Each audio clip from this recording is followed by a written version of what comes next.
Par rapport aux cristaux de protection ou par rapport aux interventions énergético-occultes, je trouve intéressant d'avoir conscience que une pierre ne peut pas tout faire, que certaines agressions, nocivités, mémoire ou problèmes occultes interviennent au niveau mental, au niveau émotionnel, au niveau vital, au niveau social, au niveau familial, et que le choix de la pierre, de la protection, du rituel d'aide ou des méditations doit être fait au cas par cas. Donc le prêt à penser telle pierre est bonne pour ça, la tourmaline, ou le cristal de roche, ou l'améthyste, voilà, c'est très pratique, c'est très simpliste, c'est très commercial, et par rapport à mon expérience, c'est non, c'est n'importe quoi. Parce qu'un cristal de roche des Alpes n'a pas les mêmes qualités qu'un de Madagascar, du Brésil, du Tibet, des Alpes.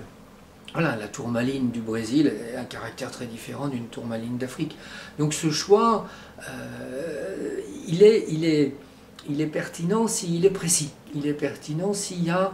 cette intelligence, voilà, avec la préparation spirituelle que je fais dessus, où ça prend du temps, mais où le cristal ne se charge plus de choses négatives, mais au contraire va évoluer avec vous, va vous aider, va vous libérer de choses, voilà, vous n'avez pas besoin de comprendre, et il va vous aider à comprendre les choses et à travailler sur votre évolution. Les cristaux, à ce moment-là, deviennent des outils d'évolution, des compagnons, avec cette particularité, effectivement, d'une intelligence par rapport au cristal, mais aussi par rapport au rituel, sur comment je vais libérer, est-ce que je vais travailler sur le même plan, est-ce que je vais appeler une transcendance, est-ce que je vais appeler une autre énergie, pour libérer la personne et pour l'aider. Et ça,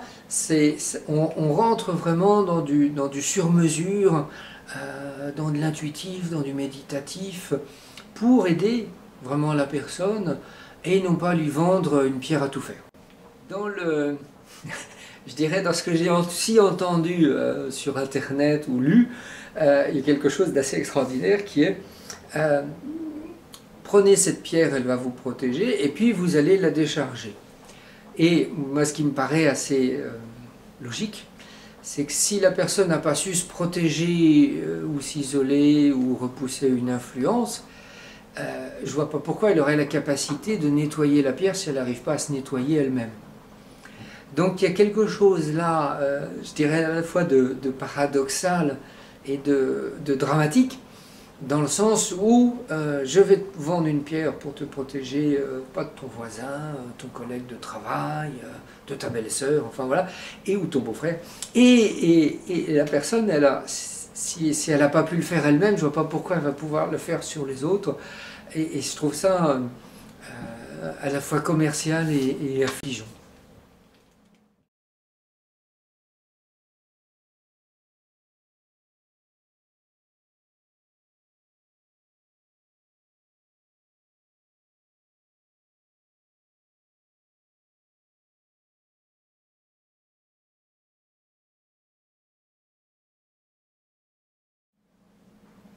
C'est d'autant plus